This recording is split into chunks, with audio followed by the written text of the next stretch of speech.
Pull out of Russia due to its war on Ukraine. So how can you divest from Russia-related investments? Aaron Ulrich is a financial advisor at Family Wealth Strategies. Aaron, good to see you this morning. How do you go about it? Good morning, Brian. It's a tough question. We get it occasionally. Most folks obviously are concerned more about the humanitarian crisis than maybe their balance in their 401k. But when it does come up, it's unfortunate because it's a hard one. And so we approach it a couple of ways. Number one is, whether we're talking about Russian stocks or anything else, it's really important for individual investors to know what you own.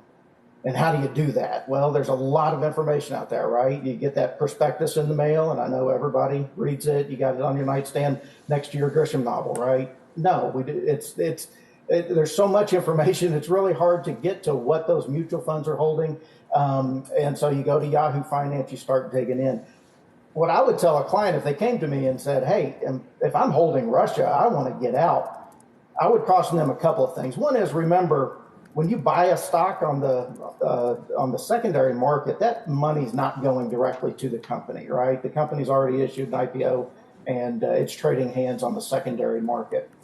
Number two, if it's not a stock, think about this. If you've got money in maybe an emerging bond fund, and it's tied up in a Russian sovereign debt issue, how cool is it to think that Vladimir Putin owes me money, right? Do you really want to divest from that? I mean, I don't know if you're going to get paid or not right now on that. I don't know if Vlad's making the payments on stuff, but I don't know. I think it'd be pretty cool to say Vladimir Putin owes me money. Now, how you collect it through that emerging markets bond fund is a different story. Yeah, you might have some trouble collecting for sure. And it's also a point that even if you are invested in vehicles that then own in Russia, they themselves might be making the decision to divest, whether, whatever you're doing.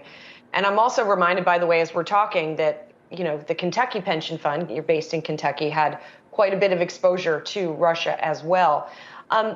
So, if you're trying to weigh all of these decisions and figure out what to do, what are you telling? First of all, have you had any people actually ask for you to do this?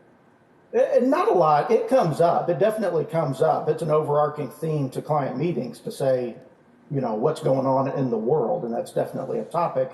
And yeah, we definitely work with a lot of retired teachers, and it was an eyebrow-raising moment to see Kentucky Teachers Pension Fund as a large investor. Now, they got out of that. They released a statement. They basically broke even, and so I don't think that was as big an issue maybe as it was just alarming to see that. But yeah, what we're telling folks is obvious. I know it's boring financial advisor stuff, right? Stay the course, keep your long-term goals in mind. Don't make decisions based on emotion. Make it based on the facts. But then if somebody asks me, well, what are the facts? Do I have money with investments tied to Russian companies, or more specifically, Russian government? It's a really hard one to answer. How do you dig through all that and figure out what stocks and what bonds are owned through those big mutual funds? It's a challenge. And then even more than that, Aaron, I wonder also if anybody is talking about the U.S. companies, many of whom have withdrawn operations from Russia. But is anybody talking about, okay, the companies that still have operations there, I don't necessarily want to own that. A U.S. company, I don't necessarily want to own that in my portfolio.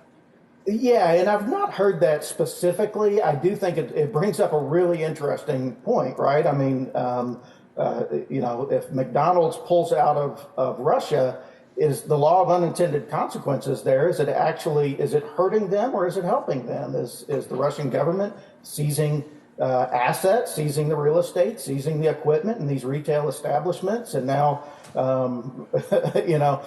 can bring Mr. Mayo back. He probably knows more about the McDaniel's, pseudo McDonald's from coming to America. I can envision in 10 years we go visit Russia and there's all these fake McDonald's or KFCs or something because, the Americans pulled out and the Russians took over and they have those assets. What I would tell the individual investor is really you've got to trust the process. In this one, the markets are working correctly. The Russian stock market is basically, I don't know, they're shut down. I don't know if anybody's heard from them in a while, but the stock markets and the bond markets in the United States, everything's working properly. And so if you did have exposure to those kind of things, I'm not going to worry about it too much. But it brings up a really great opportunity for an individual investor to say, well, wait a minute, how is my money invested? All I see is that 401k statement or that IRA statement. How do I know where it goes? And so it might be an education process. It might be a learning opportunity for you to start digging in and figuring out really what is your process. And for that, you can, you start with Yahoo Finance and you call your financial advisor, but ultimately it's up to all of us to kind of be a little bit more active and understand what our investments are, I think. That is indeed my inspirational quote for this week, Aaron. Trust the process. We appreciate your viewership, appreciate you coming on. Aaron Ulrich, financial advisor at Family Wealth Strategies. We'll talk to you soon.